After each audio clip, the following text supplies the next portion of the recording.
नमस्ते। तो ये स्पेशल वीडियो है, जैसे मैंने कहा था कि मैं बहुत जल्दी एक वीडियो बनाऊंगी डिटेल में कि सिद्धियों की चोरी कैसे की जा सकती है। जो आध्यात्मिक सिद्धियां होती हैं, जिस भी देवी देवताओं की सिद्धि किसी साधक ने की है तो उसको क्या चुराया जा सकता है, इसका मैंने एक शॉर्ट सेक्शन बनाया था और आज उसका डिटेल वीडियो है कि वो किस तरीके से किया जा सकता है। तो इस बारे में ये पूरा वीडियो है। शुरू करते हैं। देखो, पहले मैंने ये जवाब दे दिया है कि यस, सिद्धियों को, साधक की सिद्धियों को चुराया जा सकता है, छीना जा सकता है, धोखे से, चालाकी से, बिना बताए। इसीलिए उसको हम शब्द दे रहे हैं चोरी करने का। सिद्धियां चोरी होती हैं, सिद्धियों को चुरा लिया जाता है, सिद्धियों को छुपा के छीन लिया जाता है। कुछ भी इसकी व्याख्या करें, मतलब यही है, ठीक है। और ये बिल्कुल पॉसिबल है, बहुत नॉर्मल है ये स्पिरिचुअल वर्ल्ड में, आध्यात्मिक वर्ल्ड में। लेकिन अब इसका अर्थ ये भी नहीं है कि कोई भी ऐरा गहरा चलता फिरता इंसान इस चीज को कर सकता है, ऐसा नहीं है। पहले तो इस चीज को समझो, इसके लिए भी एक विद्या होती है, इस चीज को चुराने की भी एक विद्या है, एक प्रोसेस है। वो प्रोसेस करना आना चाहिए। लेकिन इससे पहले कि हम इस वीडियो में आगे बढ़े, मैं ये बहुत क्लियरली बता देना चाहती हूं कि इस तरीके के कार्य जो पूजा पाठ में किए जाते हैं वो बहुत गलत है। जो तांत्रिक्स या जो सो कॉल्ड बाबाज इस चीज को करते हैं वो गलत है, ये अलाउड नहीं है तंत्र शास्त्र में। लेकिन उसका उल्लंघन करके ये सब चीजें की जाती हैं। अपने ऊर्जा को बढ़ाने के लिए किसी और की ऊर्जा छीन लेनी, किसी की सिद्धि छीन लेनी ताकि अपने लिए उसको इस्तेमाल किया जा सके।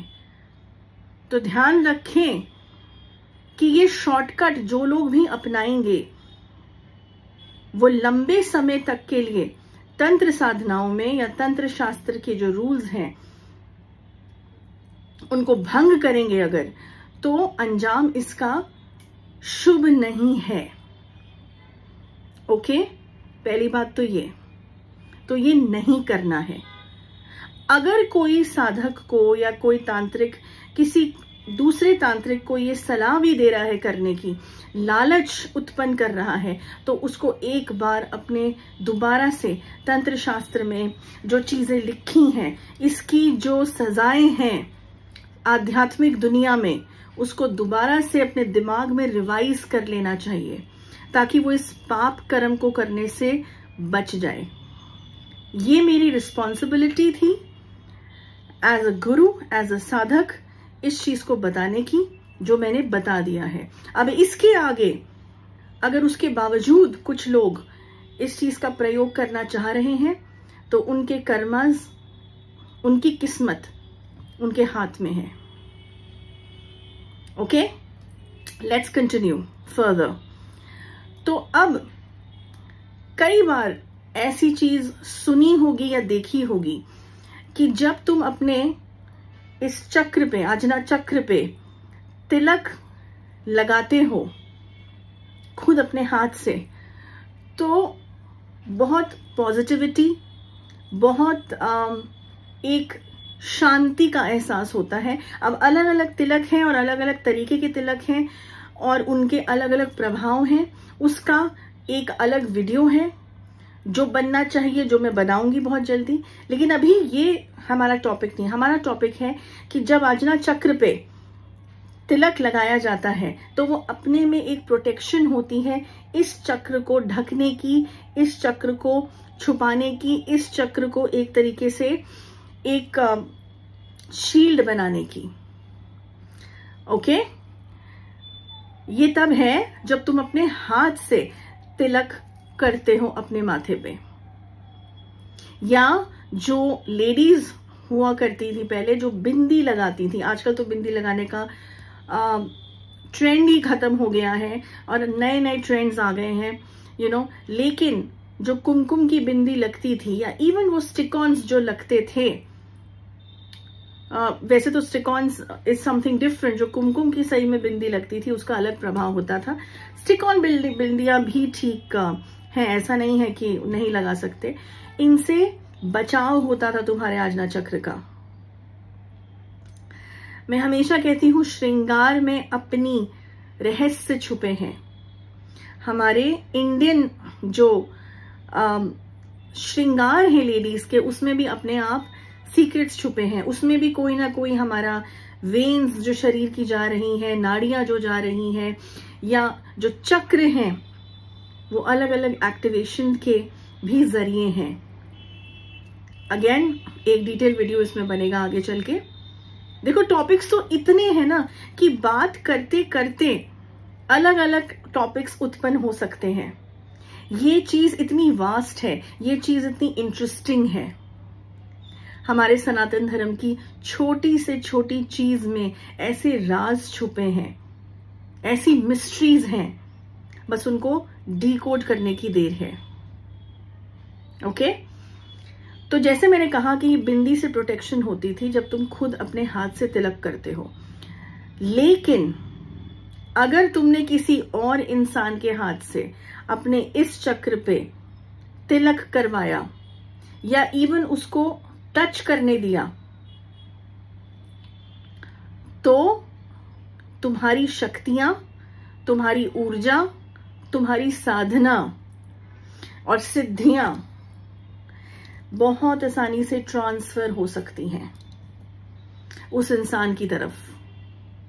Yes, there is a process. ये ऐसा प्रोसेस है क्योंकि स्पर्श जो है ना, इंसान का स्पर्श थेरेपी जिसको हम बोलते हैं, इस थेरेपी से बहुत सारी चीजें शरीर की और दिमाग की ठीक भी होती हैं, क्योंकि it's an exchange of the energies.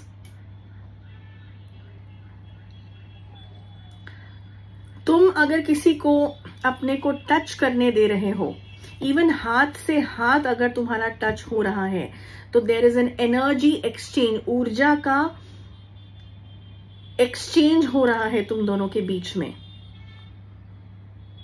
किसी भी रिलेशन में for that matter.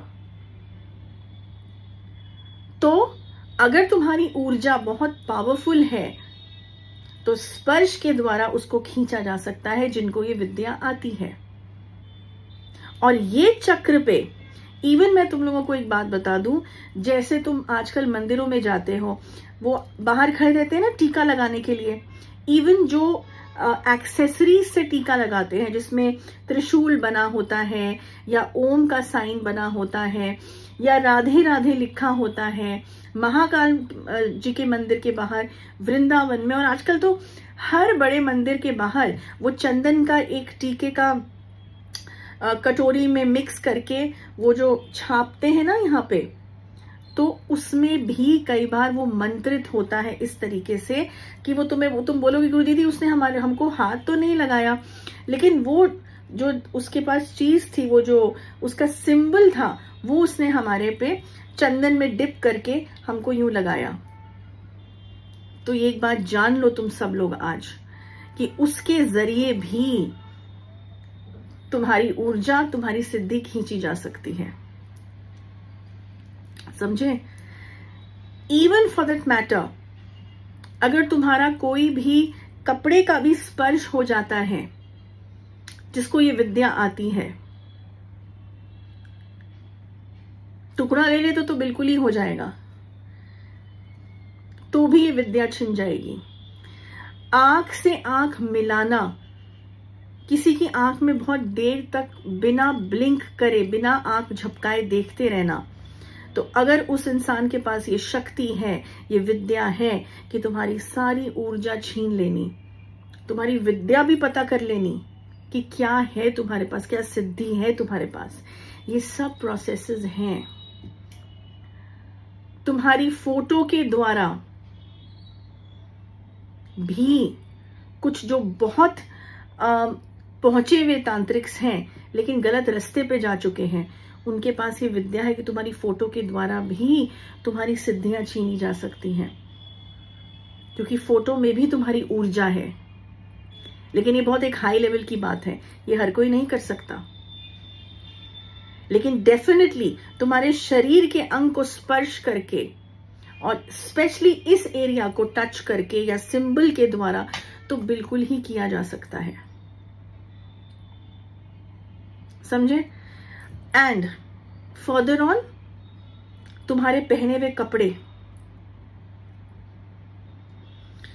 Is another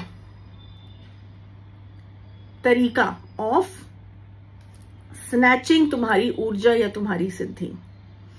तो ये कुछ मेजर चीजें हैं जो मैंने तुम लोगों के साथ डिस्कस करी हैं। और तुम लोग चाहे आंख में आंख किसी के डाल के बात करो, चाहे तुम वो सिंबल्स जो छापते हैं माथे पे चंदन से उसका इस्तेमाल कहीं से कराओ, या किसी के हाथों से टीका लगवाओ, किसी भी, वो पंडित के रूप में भी हो सकता है इंसान जो तुम पे नजर रखे हैं कि यस इसकी एनर्जी जो है मुझे चुरानी है, बहुत समय से तुमको वो नोटिस कर रहा है, तुम्हारी वाइब्रेशंस को, तुम्हारी सिद्धियों को। क्योंकि देखो तंत्र की दुनिया में ऐसे लोगों को खोजा जाता है जिन्होंने बहुत मंत्र को उजागर किया होता है, एक्टिवेट किया होता है। मंत्र शक्ति छीनना, तुम्हारा किसी भी तरीके की सिद्धि छीनना, क्योंकि उन लोगों के कामों में ये काम आती है। ऊर्जा का ही सब खेल है। ऊर्जा है तो तुम्हारे पास शक्ति है, ऊर्जा नहीं है तो सिद्धि भी नहीं है। तो सिद्धियां क्या है? तुम्हारा जप तप है। अब कुछ लोग बोलेंगे दीदी जब इतनी सिद्धि प्राप्त की है तो हमारे पे कैसे ही अटैक हो सकता है, कैसे? तंत्र में सब कुछ पॉसिबल है। जहां तुमसे बड़ा खिलाड़ी तुम्हारे सामने खड़ा हो गया, एवरीथिंग इज पॉसिबल। इसीलिए मैं कहती हूं कभी भी ओवर कॉन्फिडेंस मत करना, विश्वास जरूर रखना अपने कुल देवी देवताओं पे, अपने इष्ट पे, लेकिन ओवर कॉन्फिडेंस और घमंड कभी मत करना। विश्वास और अटूट विश्वास और घमंड में बहुत ज्यादा अंतर है,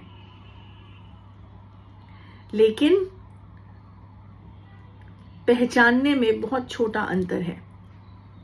तो वो लाइन तुमने कब क्रॉस कर दी, घमंड की या विश्वास की, उसको पहचानना बहुत जरूरी है। ठीक है, एडवाइस कंक्लूजन क्या है इस वीडियो का? कभी भी किसी इंसान को अपने इस चक्रा को मत छूने दो, एक्सेप्ट योर गुरु जो है तुम्हारे, जिनसे तुमने दीक्षा ली है, तो it's a different thing all together. इसके अलावा रोड पे जो तिलक लगाने वाले हैं या उससे छपाई करने वाले हैं चंदन की माथे पे, या किसी को भी अपना स्पर्श ना करने दें, किसी को अपना हाथ ना दिखाएं, हाथ ना छूने दें। ये सब चीजें जो हैं ये पॉसिबल है और यही प्रिकॉशन तुम ले सकते हो। और इसमें हमेशा तिलक लगा के रखें, चाहे लेडीज हो चाहे आदमी लोग हों। ठीक है, तो बस इस वीडियो में इतना ही। अनदर टॉपिक में लेके आऊंगी बहुत जल्दी। तब तक के लिए जय मां काली, जय कृष्ण काली मां, जय मां कामाख्या।